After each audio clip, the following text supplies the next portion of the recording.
Hello everyone and welcome back to a short EP review, and in this video I'm going to review Tourniquetting by Niku Daruma. There's not really a point on further introduction of Niku Daruma. If you are familiar with the content of my channel, you know that I've talked about many of the releases in the past. It has become one of my favorite power electronics and harshness projects that I've discovered in recent years. And this over here is just a really small EP that goes for about 12 minutes, so there's not really all that much into this. But even in that short period of time, is there actually something that is that much worth your attention? Well, if you are familiar with other projects of Niku Daruma, I believe that there are many things that can be to your liking. I believe that for the most part this is a pretty decent release, not necessarily one of their greatest, but it's still kinda nice to see them experiment and create just more and more refreshing material, at least for their own catalog. Because thankfully in this one we see a bit more of the direction that we saw with the last album, Arcana 1, which ended up being a nice blend of like noise and power electronics with some more minimal melodic synth passages, which ended up creating a quite haunting atmosphere, which is something that obviously is contained once again with this EP over here.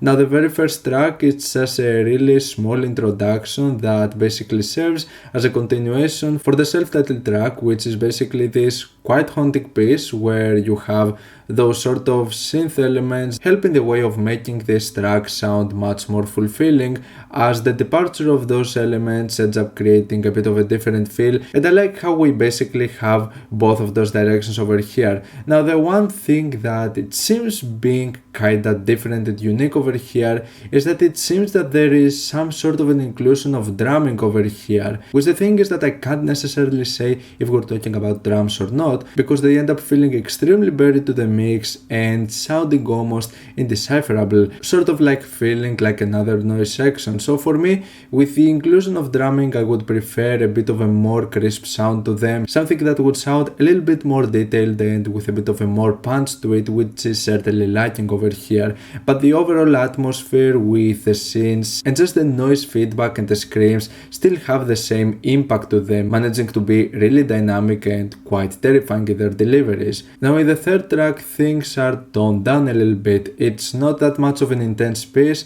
It focuses more in some of the haunting atmospheres that it provides, which I believe it does a pretty decent job in this respect. However, I'd say that it feels like a bit of a lackluster song, and there is not really all that much happening to it outside of those sudden occasions where you have those abrupt and loud screams that can definitely put you off. They come out of nowhere, serving as the main point of intensity, and yeah, I think it's just a decent piece that in some occasions I believe that it could have been handled in a bit of a better way, as it feels kinda safe for Niku Daruma standards, but I still really enjoy the overall results, and I feel that this EP is pretty well made. Honestly, another pretty nice direction, a nice blend of sounds we're already familiar with Niku Daruma, and also with the inclusion of some new and refreshing elements. It's nice to see them experimenting once again, and I believe that the results over here are kinda solid. I'm gonna give Tourniquetting a 7- out of 10. What's your opinion on this EP? Like it, dislike it, why? And what do you want me to review next time? Let me know down in the comments. Leave a like if you enjoyed the video, subscribe for more content like this. Thank you for watching, I'll see you all in the next video. Goodbye.